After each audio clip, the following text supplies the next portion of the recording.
दोस्तों एक बार फिर से स्वागत है आपका प्रजापति न्यूज में। कॉफी पियो सालों साल जियो।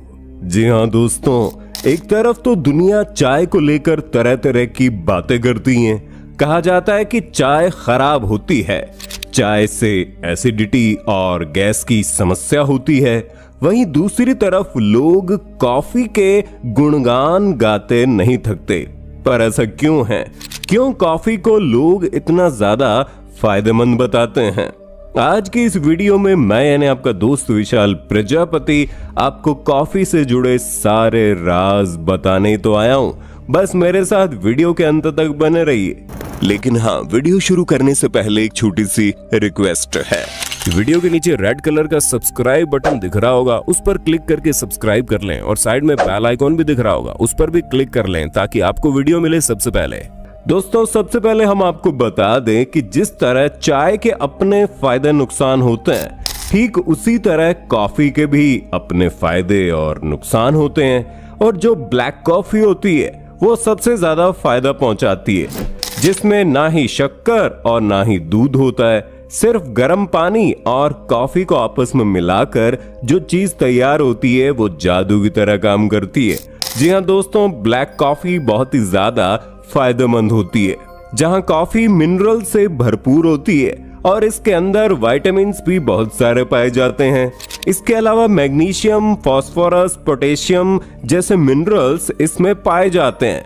लेकिन सबसे ज्यादा जरूरी चीज जो कॉफी के अंदर पाई जाती है वो है कैफीन। ये एक ब्रेन स्टिमुलेंट होता है जो आपके ब्रेन फंक्शन को इम्प्रूव करता है और मेटाबॉलिज्म को बढ़ाता है। कुछ रिसर्च हुई थी जिसमें बात पाई गई जो कैफीन होता है वो आपके ब्रेन के अंदर इनहिबिटरी न्यूरोट्रांसमीटर को ब्लॉक करने का काम करता है और दूसरे ट्रांसमीटर होते हैं जैसे कि डोपामिन, उन्हें बढ़ाने का काम करता है। और ये सारी चीजें मिलाकर आपके ब्रेन फंक्शन को इम्प्रूव करती है। अगर आपको फटीगनेस है यानी कि थकावट है तो उसमें भी आराम मिलता है। कॉग्निटिव बिहेवियर इंप्रूव होता है, साथ ही मेटाबॉलिज्म बढ़ता है और आपकी जो प्रोडक्टिविटी है वो भी बेहतर होती चली जाती है। दोस्तों ये कुछ ऐसे बेनिफिट्स हैं जो कॉफी के अंदर पाए जाने वाले कैफीन की वजह से आपको मिलते हैं। इतना ही नहीं, अगर आप कॉफी का रेगुलर इस्तेमाल करते हैं तो आप अल्जाइमर जैसी बीमारियों से भी बच सकते हैं। इस तरह की बीमारी ब्रेन में मौजूद न्यूरॉन्स की प्रॉब्लम्स के कारण होती है। यह असल में न्यूरोजनरेटिव डिजीज है जो ब्रेन के न्यूरॉन्स को डैमेज करने लगती है। और स्टडीज से बात पता चली है कि जो लोग रेगुलर कॉफी का इस्तेमाल करते हैं उनके अंदर करीब करीब 65% इस तरह के डिजीज होने के चांसेस कम हो जाते हैं। दोस्तों अगर आप ब्लैक कॉफी का रेगुलर इस्तेमाल करते हो तो आप डायबिटीज से भी सुरक्षित रह सकते हो, क्योंकि रिसर्च में बात पता चली है जो लोग रेगुलर कॉफी पीते हैं उनके अंदर डायबिटीज का मरीज बनने के 67% चांस कम हो जाते हैं। इतना ही नहीं, अगर लीवर से जुड़ी कोई बीमारी है जैसे कि सिरोसिस या फिर फैटी लीवर है, इस तरह की प्रॉब्लम से भी आप बचे रह सकते हैं। बस आपको रेगुलर ब्लैक कॉफी का सेवन करते जाना है। असल में दोस्तों ब्लैक कॉफी के अंदर काफी अच्छी मात्रा में एंटीऑक्सीडेंट्स पाए जाते हैं, जिसकी वजह से लिवर में डेवलप होने वाली इस तरह की बीमारियां शरीर में ज्यादा लंबे समय तक टिक नहीं पाती और आप स्वस्थ बने रहते हैं। इतना ही नहीं, अगर आप कॉफी का इस्तेमाल करते हो तो लिवर कैंसर होने की संभावना 40% कम हो जाती है। साथ ही डिप्रेशन होने के चांसेस भी बहुत कम हो जाते हैं। और जो लोग कॉफी पीते हैं उनको आमतौर पर उतना डिप्रेशन नहीं होता। और सबसे हैरान करने वाली बात यह है, कुछ रिसर्च में पाया गया है कि जो लोग कॉफी पीते हैं वो ज्यादा लंबे समय तक जीते हैं। याद रखिएगा, हम यहाँ पर ब्लैक कॉफी की बात कर रहे हैं जो बहुत ही फायदेमंद होती है। लेकिन दोस्तों वो कहते हैं ना कि हर सिक्के के दो पहलू होते हैं। ठीक उसी तरह जो कॉफी आपको अलग अलग तरह के हेल्थ बेनिफिट्स देती है, वही आपके लिए नुकसानदायक भी हो सकती है। जहां सबसे पहला और जो सबसे बड़ा साइड इफेक्ट जो कॉफी की वजह से होता है वो है एंजाइटी और स्लीप डिस्टर्बेंस। यानी जो लोग कॉफी ज्यादा पीते हैं उन्हें घबराहट होने लगती है, चिड़चिड़ापन हो जाता है। कॉफी में मौजूद कैफीन की वजह से स्लीपिंग डिसऑर्डर हो जाता है, और अगर आप स्लीप डिसऑर्डर से परेशान है तो इंसान वैसे ही चिड़चिड़ा होने लगेगा।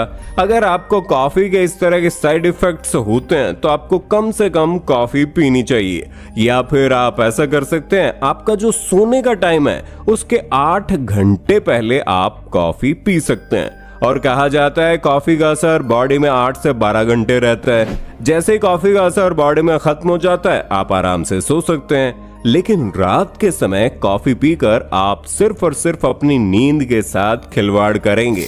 और जो दूसरी प्रॉब्लम है कॉफी के साथ होती है वो है एडिक्शन, क्योंकि कॉफी के अंदर कैफीन पाया जाता है और कैफीन बहुत ही एडिक्टिव पदार्थ है।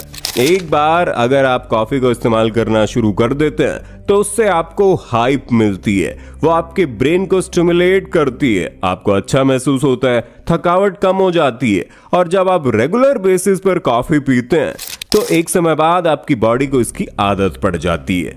ऐसे में अगर मान लीजिए अभी आप 2 कप कॉफी पी रहे हैं तो धीरे धीरे उस 2 कप से आपको हाई नहीं मिलेगा और आप 3 कप लेना शुरू करेंगे। 3 से नहीं चलेगा तो 4 पिएंगे, 4 से 5, ऐसे कॉफी के आप चैन ड्रिंकर हो जाएंगे। आपको कई सारी परेशानियां शुरू हो सकती हैं। इसके अलावा ये भी देखा गया है कि कॉफी पीने के बाद कुछ लोगों का ब्लड प्रेशर बढ़ जाता है, कुछ लोगों की हार्ट बीट बढ़ जाती है, कुछ लोगों को एसिडिटी की शिकायत हो जाती है। तो दोस्तों ये भी कुछ छोटी मोटी दिक्कतें हैं जो कॉफी पीने के साथ होती है। अब कई लोग कंफ्यूज हो गए होंगे, क्या हमें कॉफी पीनी चाहिए या नहीं पीनी चाहिए, ये बताओ तुम तो, क्योंकि इसके फायदे तो बहुत हैं, लेकिन ज्यादा कॉफी पीने से नुकसान भी तो होता है। ऐसे में दोस्तों हम आपको यही कहेंगे, आपको अगर कॉफी पीनी है तो आप बिल्कुल इसे शुरू कीजिए, लेकिन इस बात का ख्याल रखिए दोपहर को 2 बजे के बाद कॉफी बिल्कुल ना पिए, और आप दिन भर में 1 से 2 कप कॉफी ही पीजिए।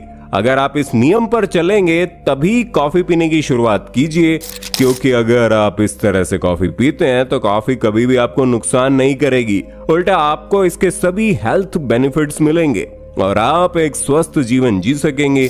लेकिन अगर आपने ये नियम तोड़ दिया और आप शाम के वक्त कॉफी पी रहे हैं और दिन भर में 3 से 4 कप कॉफी पीते जा रहे हैं तो इसके फायदे मिलने की जगह इसके जो साइड इफेक्ट्स हैं वो आपको परेशान करेंगे।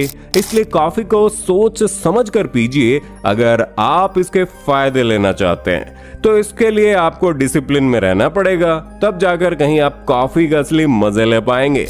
वैसे आपको क्या ज्यादा पसंद है, चाय कॉफी? और आपको कौन सी कॉफी सबसे बेहतर लगती है, दूध वाली कॉफी या फिर ब्लैक कॉफी? क्योंकि हमारी नजर में तो ब्लैक कॉफी सबसे बेस्ट है। बाकी आपका इस पर क्या कहना है कमेंट में बताइए ना, और चैनल को सब्सक्राइब तो करना ही पड़ेगा आपको। धन्यवाद। दोस्तों आपकी स्क्रीन पे 2 और वीडियोस दिख रही हैं, जिसे देखने के लिए आप इस स्क्रीन पर क्लिक करें। दोनों देखिएगा, बहुत अच्छी वीडियो बनी है।